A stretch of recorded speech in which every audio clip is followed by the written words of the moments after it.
Soy un reportero algo especial. Recorro los lugares y los hechos que han sentado las bases de lo que somos hoy en día. Me gusta ver, preguntar, investigar y contar lo sucedido. Porque soy un reportero de la historia.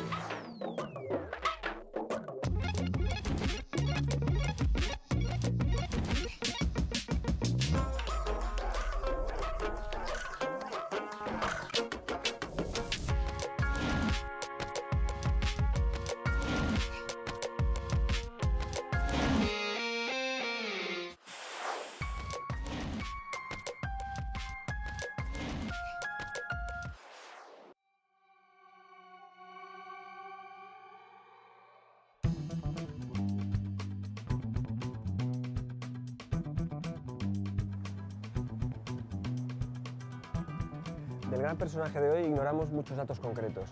Ignoramos cuándo nació exactamente, cuándo murió exactamente y desconocemos cuál era su aspecto físico. Sabemos que era un caballero valenciano que vivió en la Valencia del siglo XV y vivió muchas aventuras y viajó por toda Europa. Sabemos también que se casó con la hermana del poeta y escritor Ausiàs March. Y sabemos sobre todo que es el autor de Tirant lo Blanc, Tirante el Blanco, la gran novela, la primera novela moderna. El siglo XV fue el verdadero siglo de oro valenciano, una etapa próspera de gran desarrollo económico, político y cultural. Las artes se abrieron paso entre tanta riqueza y las influencias europeas más modernas del momento se dejaron sentir en la ciudad. Es en ese ambiente donde hay que situar la figura de Joanot Martorell, escritor valenciano del que ahora se celebra su 600 aniversario. Martorell es una figura imprescindible de las letras hispánicas. Fue admirado por el propio Miguel de Cervantes, quien calificó al Tirant lo Blanc como el mejor libro de caballerías e hizo que Don Quijote lo salvara de la quema.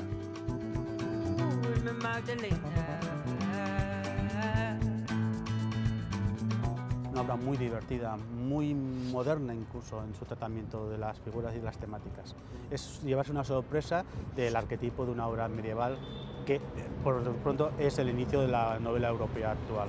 La obra en sí es carnal porque incluso se adelantó mucho a las estructuras de las novelas caballerescas. Se rompe la frontera entre realidad y ficción. Y Tirante actúa creyendo ver una cosa que no ha visto. Y entonces este juego de realidad y ficción, que en el Quijote es tan importante, en el Tirant es constante. Si Don Quijote de la Mancha se escribe en un momento de descrédito de las novelas de caballería, el siglo XV ya vive el descrédito de la caballería, no de las novelas, sino de la caballería. Ha pasado ya su época, ha pasado su tiempo y los pequeños caballeros como Joanot Martorell no se resisten a ello. Quieren revivir ese sueño, ¿no? Quieren revivir un mundo de, digamos, señores y campesinos, de caballeros que se les escapa.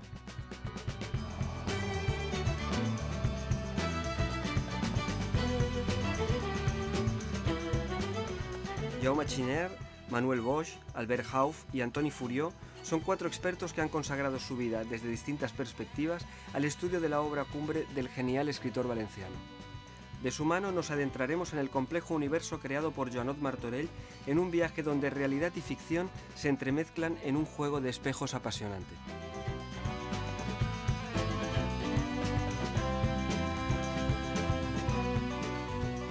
Qué gran escenario, parece que el propio Joanot Martorell estuvo encerrado aquí en estas Sí, torres, ¿no? sí, es muy posible que en uno de sus aposentos estuviera como una especie de cuarto de banderas de los cuarteles actuales, recluido por sus pequeños desmanes. Hablemos de esto un poco, parece que tuvo una vida no solamente aventurera, sino incluso bandolera, ¿no? Sí, al parecer, en un momento de frustración o de falta de recursos, recurrió al bandolerismo con sus esclavos moros, los siervos moros, en la frontera valenciano-castellana, asaltando mercaderes castellanos. Y en el caso de Joanot Martorell, ¿llegó la sangre al río en esos desafíos, en esos duelos? ¿Mató a alguien? ¿Sabemos algo de esa historia? No que se sepa, no en desafíos con otros caballeros, pero sí que se resistió a la justicia cuando fueron a reclamar algunas veces en sus feudos personales y claro, una persona complicada, difícil. ¿Qué se trasluce de toda esa vida aventurera y caballeresca de Joanot Martorell en su obra, en Tirant lo Blanc?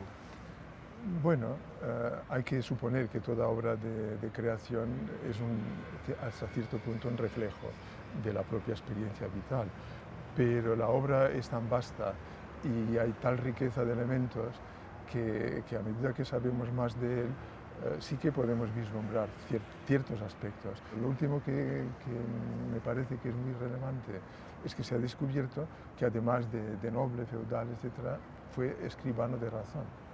Es decir, un cargo muy importante en la corte de Carlos de Villana, en Barcelona, por cierto, y en Nápoles, lo cual implica que ha viajado mucho, que ha estado en Nápoles, quizá como también en alguna embajada, incluso se supone que quizá estuvo en Constantinopla y ocupada por los turcos. Esto le da una visión de conjunto de todo el Mediterráneo muy importante, que le permite describir ambientes, etc. Todas estas cosas hacen que el Tirán sea mucho más que una novela de caballerías, ¿no?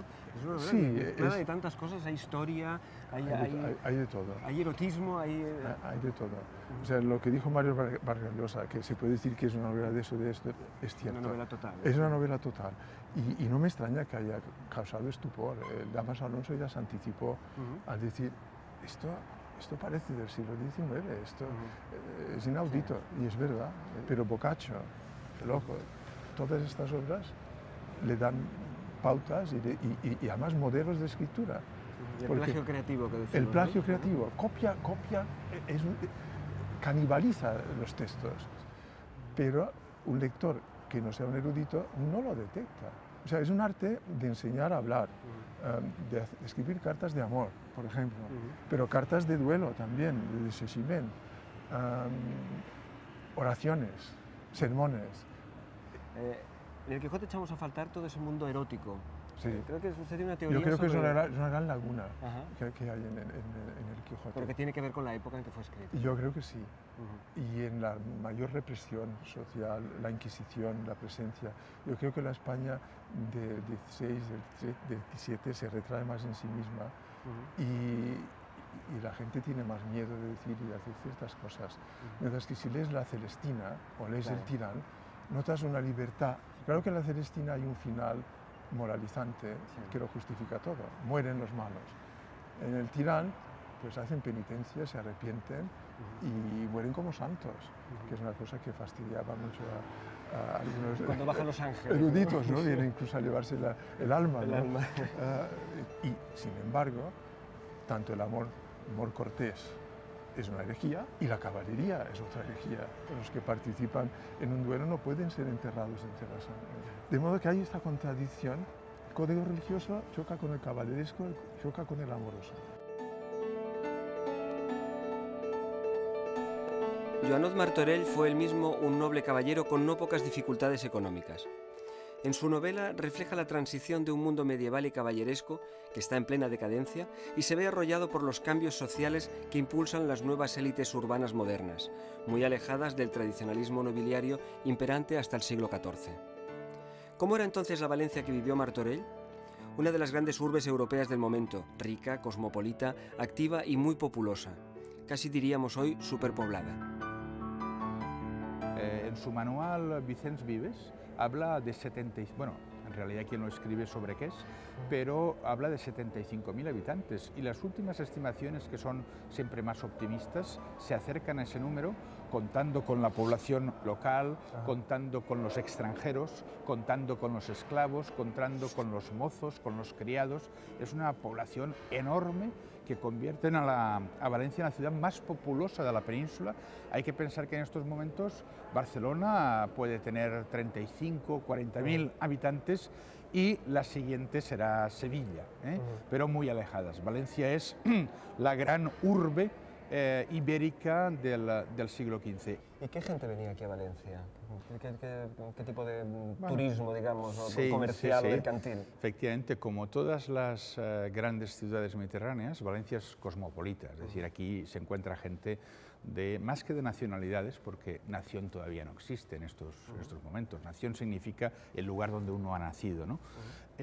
Por lo tanto, no se habla tanto de italianos, que son los que más vienen o frecuentan la ciudad de Valencia, sino que se habla de florentinos, se habla de pisanos, se habla habla de lombardos, grandes mercaderes, grandes compañías italianas, la compañía Datini de Prato, que está a 14 kilómetros de Florencia, que tiene un núcleo de corresponsales en toda la Corona de Aragón y tiene su sede en Valencia.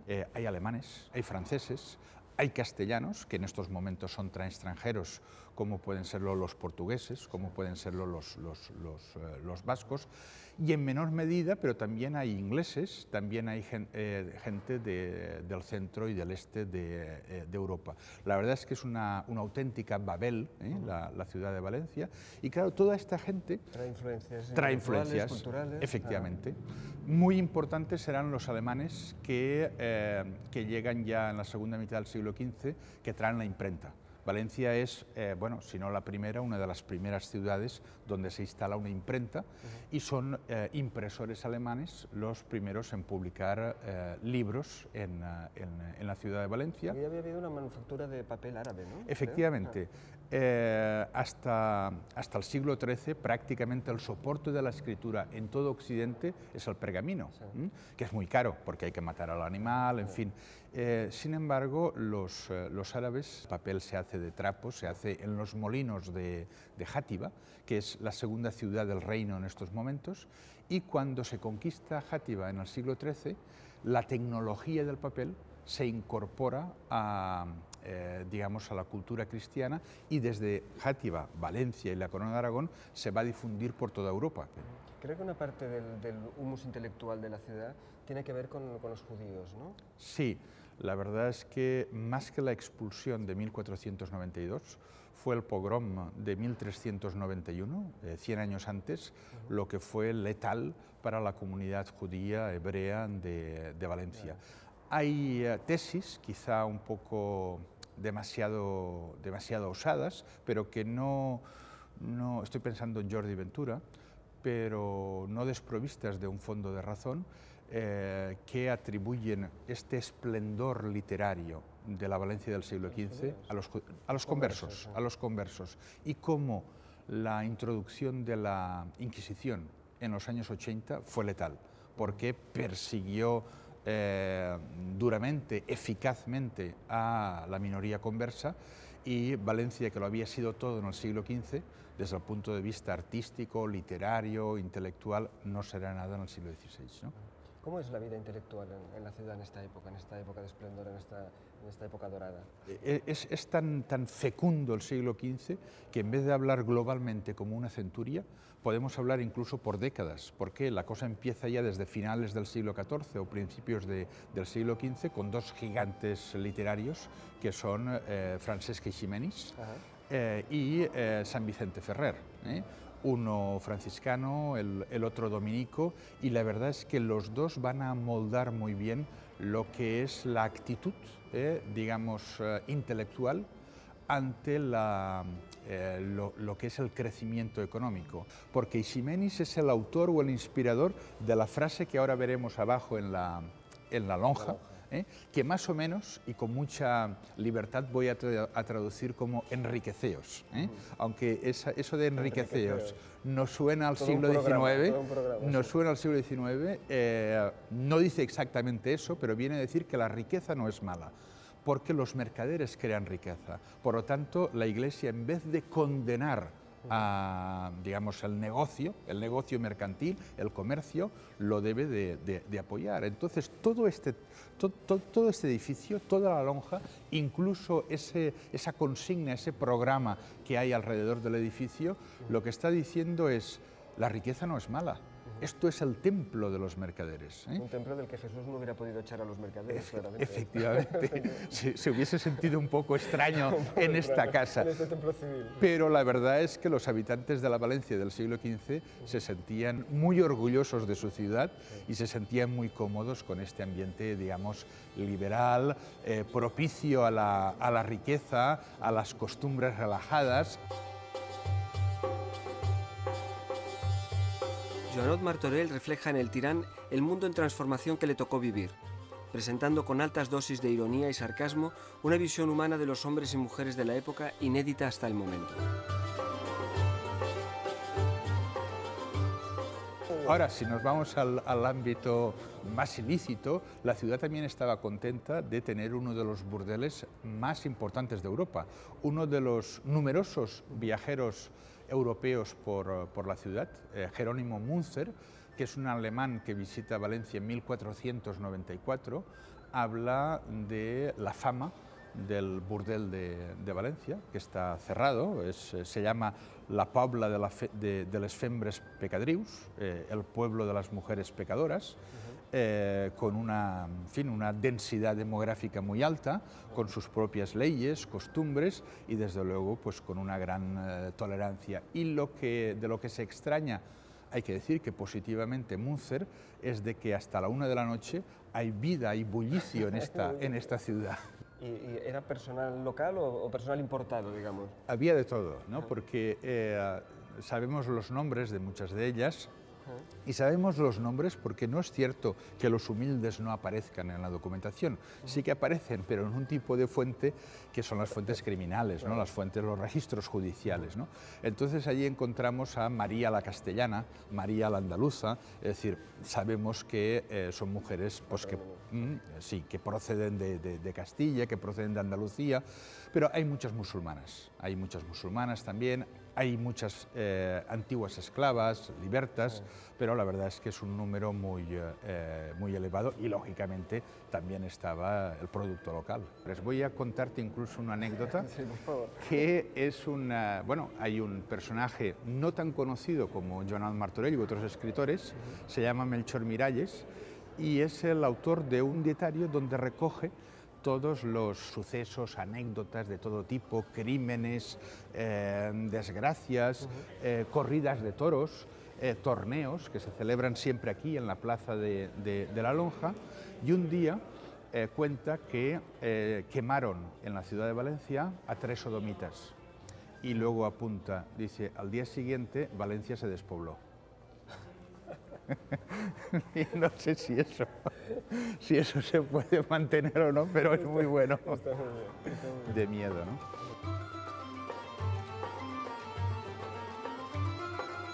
Tirán lo Blanc es un guerrero que lucha contra los turcos en Sicilia, Rodas y Constantinopla, donde llega a ser jefe de los ejércitos bizantinos. Un naufragio lo lleva al norte de África y después de evangelizar la zona vuelve a Constantinopla, donde consigue la mano de su amada Carmesina, la hija del emperador. Pero la historia de amor acaba trágicamente con la muerte de Tirán a causa de una pulmonía, y la de Carmesina de desesperación por la muerte de su amado.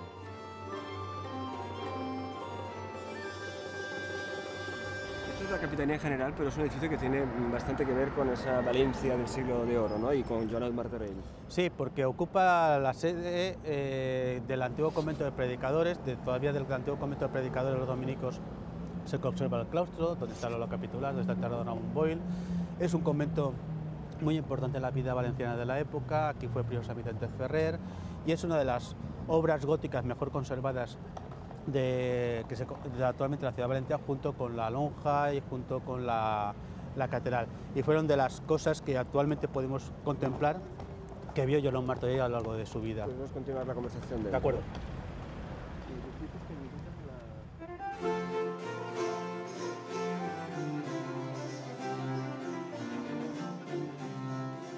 Es en esta Valencia del siglo de oro en la que vive sus aventuras y sus viajes Joan Martorell, ¿no? Los viajes tienen una gran importancia en su vida, ¿no?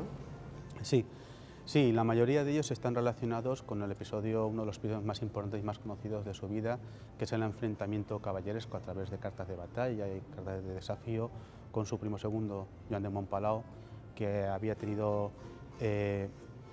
se había acostado con una de sus hermanas, no había querido casarse con él y eso provocó la búsqueda de un juez para una batalla que va planteándose a través de cartas de batalla, lo cual le provoca que Joan Martorell busque un juez imparcial en Inglaterra. Para ello tiene que empeñarse, endeudarse, lo que le hace también acudir a Barcelona, de vuelta de viaje de Inglaterra, unos años después pasa por Portugal. Ese conflicto provoca a su vez una serie de endeudamientos personales que le llevan a su vez a una serie de conflictos judiciales que le hacen volver a empeñarse, a acudir a Nápoles, a Alfonso el Magnánimo para que solucionara alguno de los problemas que le había tenido. Entonces, Ausiàs Marc, cuando se da cuenta de que Joan Martorell ha empeñado todas sus posesiones para acudir a Inglaterra y enfrentarse, no ve seguro cobrar la dote matrimonial y va retrasando el matrimonio, va retrasando el realizar la ceremonia eclesiástica. Y hasta tal punto lo va retrasando que lo retrasa meses y meses y meses, y realmente solamente está legalmente casado con Isabel Martorell unos 3 meses, porque Isabel Martorell muere en 1439, en septiembre.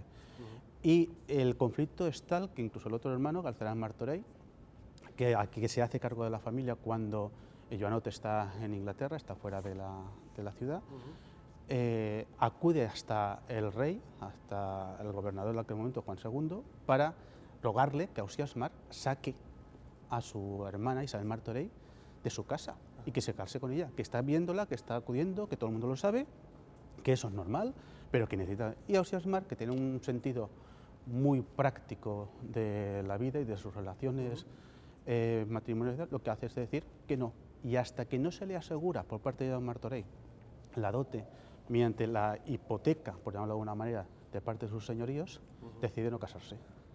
Esa hipoteca después es lo que irá grabando, es decir, toda la vida de Joan Martorell, teniendo en cuenta que tiene que traspasar parte de los señoríos a Isabel Martorell como dote, va quedándose sin señoríos, va cargándose de deudas, y algunos otros personajes de la época, como Gonzalo de Ser y Inés de Portugal, van comprando esas deudas para después ir a por Joan Martorell, por llamarlo de alguna manera, y decirle: o me vendes todo lo que tienes, los 3 años que te quedan, o me tienes que ejecutar las deudas.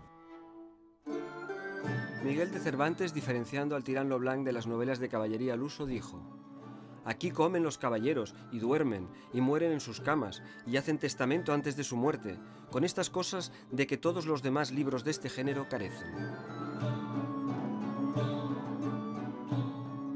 Bueno, aquí tenemos una escena emblemática y muy erótica del Tirán. Yo creo que es la más erótica y la más original y más avanzada para su tiempo.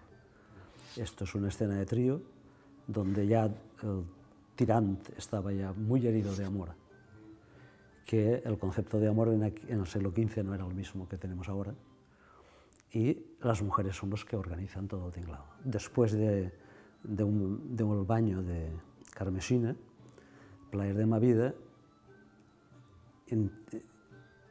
induce al Tirán a que cuando esté en la oscuridad y altas horas de la noche, sea sustituido en la cama por ella estaría hablando con Carmesina y él podía tocar su piel sedosa.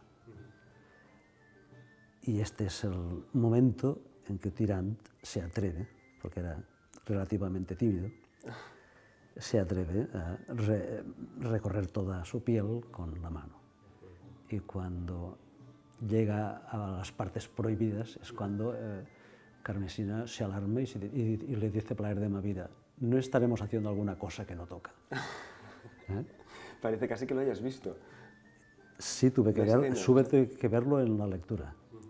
Para mí, la ilustración de una obra literaria es conocer la obra a fondo y las intenciones, y también saber la época, el segmento en que se produce la literatura. El Tirán, claro, es una obra con una gran variedad temática y una gran variedad de historias y de escenas.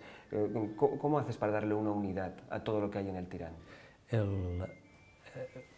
El plástico, cuando quiere hacer su información, va a la pintura de la época. Entonces, la iconografía de la época no sirve para hacer ilustración de una obra clásica en el momento actual, porque queda ñoña, queda floja, quiero decir, fusilar la fórmula del... Yo encontré, después de leerme algunas veces el Tirán, encontré que el espacio tiene que ser como una gran escenografía, una gran escenografía en lo que entendemos hoy en el teatro, y con un fuerte claroscuro para darle dramatismo y al mismo tiempo sensualidad y al mismo tiempo la oscuridad que en un porcentaje muy grande de la novela se desarrollan los movimientos amorosos. La gente se preguntará un poco cómo has recreado a Tirán, cómo has creado el retrato de Tirán, ¿no? ¿En qué te has basado para crear tu Tirán? Cuando yo dibujo el rostro del Tirán y hago mis primeras tentativas, cuando yo encuentro el rostro que digo, este era el Tirán, no podía ser otro, pero es el Tirán literario, no era el Tirán real, es el literario, el que a mí me transmite la literatura. ¿Y qué has descubierto del Tirán dibujándolo, que no lo hubieras descubierto en la lectura? Pues que yo creía que era una novela de hace escasamente 50 años, no una novela del siglo XV. Y es lo que yo he descubierto. Y he descubierto que los sentimientos que tenemos los humanos son transferibles a larga distancia en el tiempo y que la ficción y las grandes ideologías pues están metidas allí porque era la época donde se había dominado el mundo.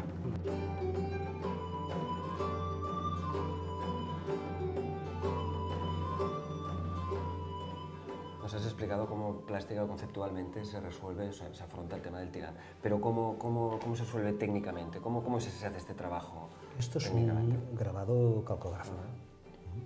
Está dentro de las distintas disciplinas del grabado.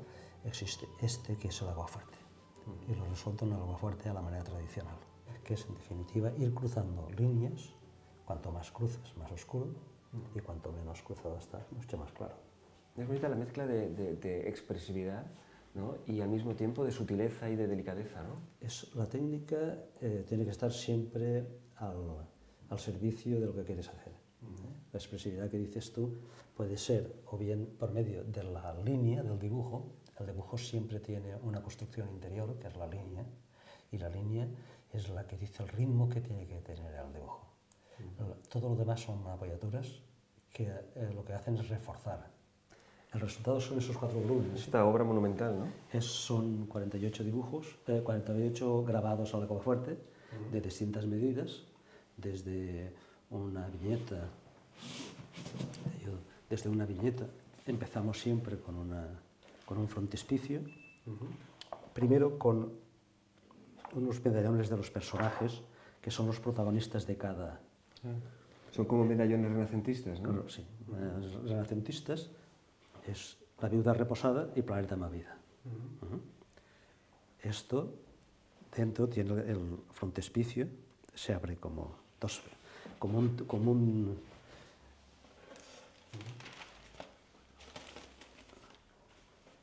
en este caso es un políptico, y esto es el norte de África en una batalla, en una tormenta. Este es el volumen 3. Y a partir de aquí, cuidada la tipografía, empezamos con un retrato del Tirán.